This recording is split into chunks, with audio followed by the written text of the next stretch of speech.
வணக்கம் குழந்தைகளா. இன்னைக்கு நம்ம 6ஆம் வகுப்பில் இருக்க இலக்கண பகுதி இயல் 1 தமிழ் எழுத்துக்களின் வகை தொகையில் இருக்கிற வினாவிடைகளை பற்றி பார்க்க போகிறோம். எல்லாம் பாடப்புத்தகம் எடுத்துக்கோங்க. பக்கம் எண் 20 இருக்கிற சரியான விடையை எழுதலாமா? கொடுக்கப்பட்டுள்ள மாத்திரை அளவுக்கேற்ப சொற்களை எழுதுக. உயிரெழுத்தில் தொடங்கும் 2 மாத்திரை அளவுள்ள சொல் எது? இது பாருங்க, என்ன கேட்டிருக்காங்க? உயிரெழுத்தில் தொடங்கும் 2 மாத்திரை அளவுள்ள சொல் இது எழுதிக்கோங்க. அடுத்து 2 மாத்திரை அளவுள்ள ஓரெழுத்து சொல். ஒரே எழுத்து சொல் இருக்கணும், 2 மாத்திரை அளவு இருக்கணும். இப்போ பூ என்பது ஒரு சொல். பூ அப்படின்னா நெடில் வருது இல்லைங்களா? நெடில் எழுத்துக்கு 2 மாத்திரை. அடுத்து ஆயுத எழுத்து இடம்பெறும் 2½ மாத்திரை அளவுள்ள சொல் எழுதுக. பாருங்க, ஆயுத எழுத்து இடம்பெற 2½ மாத்திரை. இங்கே பாருங்க, ஆ என்பது குறில் எழுத்து 1 மாத்திரை, இது அரை மாத்திரை. து என்பது குறில் எழுத்து 1 மாத்திரை. அப்போ 1 1 2, இது ஒரு அரை, 2½ மாத்திரை. அப்போ ஆயுத எழுத்து இடம்பெற்றுள்ள 2½ மாத்திரை அளவுள்ள சொல் அஃது. அடுத்து குருவினா.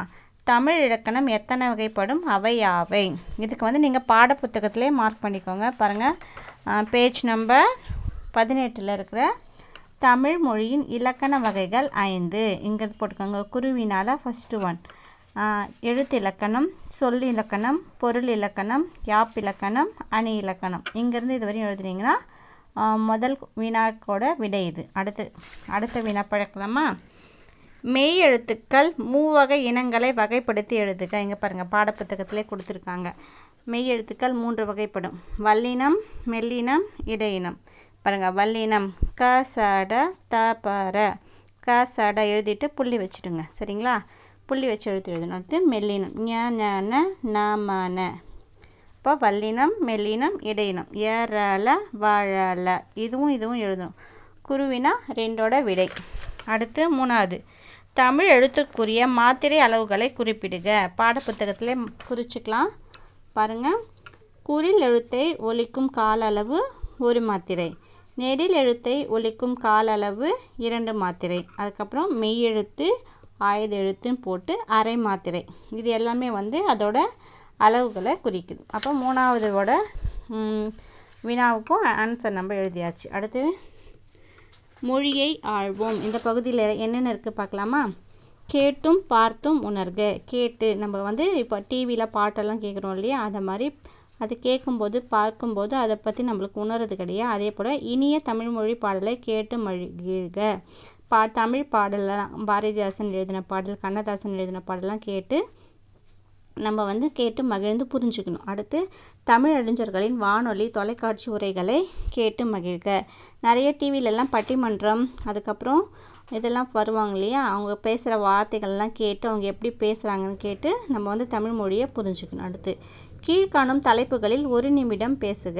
கீழே இருக்க எல்லா தலைப்புகளும் 1 நிமிஷம் பேசணும். தமிழ் மொழி எப்படி தான் இருக்குது பாருங்கள்.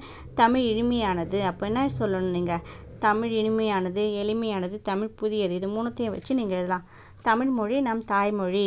தமிழ்மொழி மிகவும் இனிமையாக இருக்கும். தமிழ் மொழியில் இருக்க எழுத்துக்களை போல எந்த மொழியிலும் கிடையாது. ஆ என்ற எழுத்து தான் மிகவும் மூத்த மொழி, முதல் எழுத்து வர தமிழ்மொழி. இந்த மாதிரி உங்களுக்கு தெரிஞ்ச இதை வச்சு நீங்கள் இந்த தலைப்பை உருவாக்கி 1 நிமிஷம் பேசணும் வகுப்பறையில். அடுத்து சொல்ல கேட்டு எழுதுக. இப்போ இன்பத் தமிழ் சொல்லும்போது பாருங்கள், இத்து நடுவில் வருதுங்களா? அதை கேட்டுட்டு நீங்கள் பார்க்காம எழுதணும். இன்பத் தமிழ்.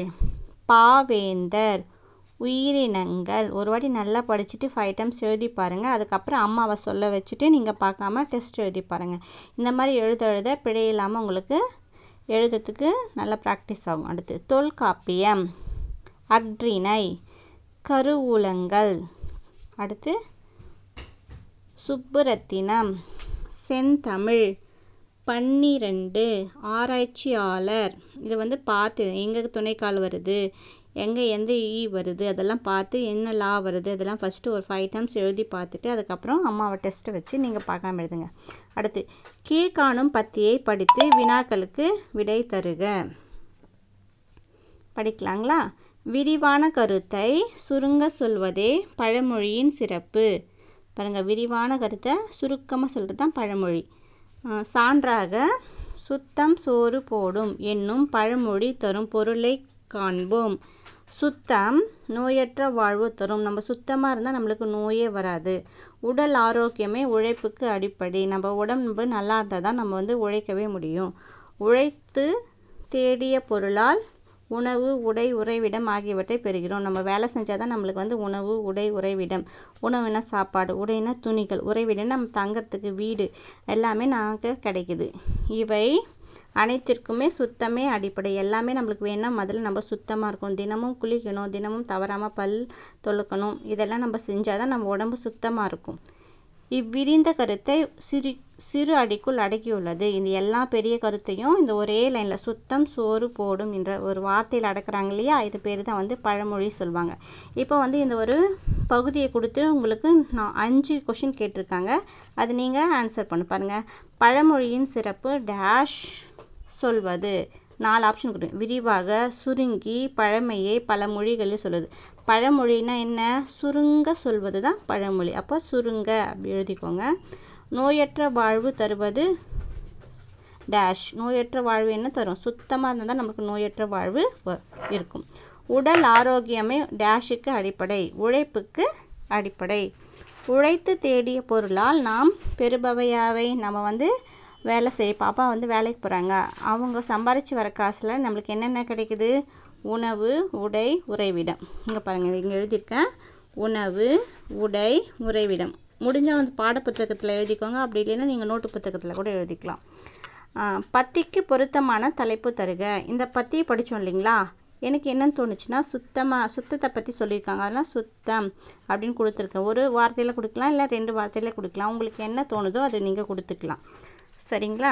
அடுத்து பிற மொழி கலப்பின்றி பேசுக. இப்போ வந்து இங்கே 2 வினா கொடுத்துருக்காங்க. அது வந்து ஆங்கில மொழி கலந்து கொடுத்துருக்காங்க. நம்மளும் பேசும்போதே ஆங்கில மொழியோடு சேர்த்து தான் பேசி பழகிட்டோம் இல்லைங்களா? சுத்த தமிழில் எப்படி சொல்லணும்னு சொல்லிட்டு பார்க்கலாம். எங்கள் ஸ்கூலில் சுற்றுலா கூட்டிகிட்டு போகிறாங்க அப்படின்னா எங்கே அப்படின்னாவே ஃபஸ்ட்டு பாருங்கள் தப்பாக இருக்குது. அப்படின்னா எங்கள் காயில் வரணும். எங்கள் ஸ்கூல்ன்ற தமிழ் என்ன? பள்ளியில்.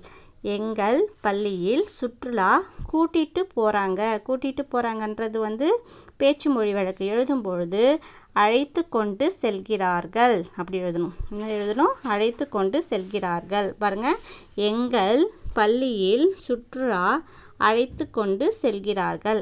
இதை வந்து நீங்கள் அங்கே எழுதிக்கலாம், இல்லைன்னா நோட்டு புத்தகத்தில் எழுதிக்கலாம். அடுத்த வினா, பெற்றோரிடம் பர்மிஷன் லெட்டர் வாங்கி வர சொன்னாங்க. பாருங்கள், பெற்றோரிடம் என்பது சரியான வார்த்தை. பர்மிஷன் என்பது அனுமதி. இப்போ வந்து அப்பா கிட்ட பர்மிஷன் வாங்கிட்டு வா அப்படி சொல்லுவாங்களா, இப்போ பர்மிஷன்றது அனுமதி. லெட்டர்னா கடிதம். பெற்றோரிடம் அனுமதி கடிதம் வாங்கி வர சொன்னாங்கன்னு எழுதக்கூடாது, சொன்னார்கள் எழுதிட்டு ஃபுல் ஸ்டாப் வைக்கணும். என்ன எழுதணும்? ஃபுல் ஸ்டாப் வைக்கணும். சரிங்களா? அந்த ஒரு வாக்கியம் முடிஞ்சது. பெற்றோரிடம் அனுமதி கடிதம் வாங்கி வர சொன்னார்கள். அடுத்து ஆய்ந்தறிதல். என்ன சொல்லியிருக்காங்க? பெயரில் தலைப்பெழுத்து பலவையாக எழுதுகிறோம். இப்போ வந்து உங்களோட பேர் இருக்குன்னு வச்சுக்கோங்களேன், அது முன்னாடி இனிஷியல் போடுவோம் இல்லையா? இப்போ பாருங்கள், இங்கே ஒரு பேர் கொடுத்துருக்காங்க. இனியன் எஸ் இருக்குது. இன்னொரு பேரில் ஏஎஸ் இருக்குது. சா இனியன் இருக்குது. இவற்றுள் எது சரியானது? இப்போ வந்து இது வந்து ஆங்கில வார்த்தை.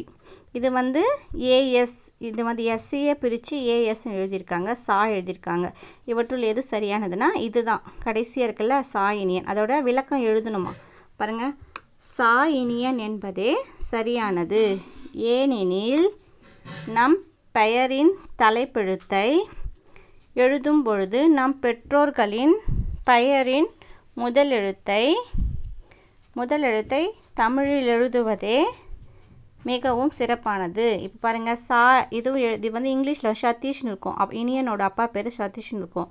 சா எழுதியிருக்காங்களே, இது எஸ்ஸும் ஏஎஸ்ஸும் எழுதக்கூடாது. அப்போ நம்ம அப்பா பேர் தமிழ் எழுதும்போது தலைப்பெழுத்துன்னா இனிஷியல் வந்து அப்பாவோட பேர் எதில் தொடங்குதோ அதை வந்து முன்னாடி போடணும். சதீஷ்னா சா தான் போடணும். இந்த எஸ்ஸும் போடக்கூடாது.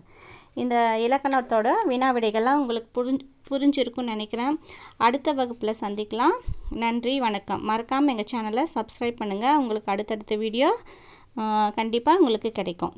நன்றி மாணவர்களே.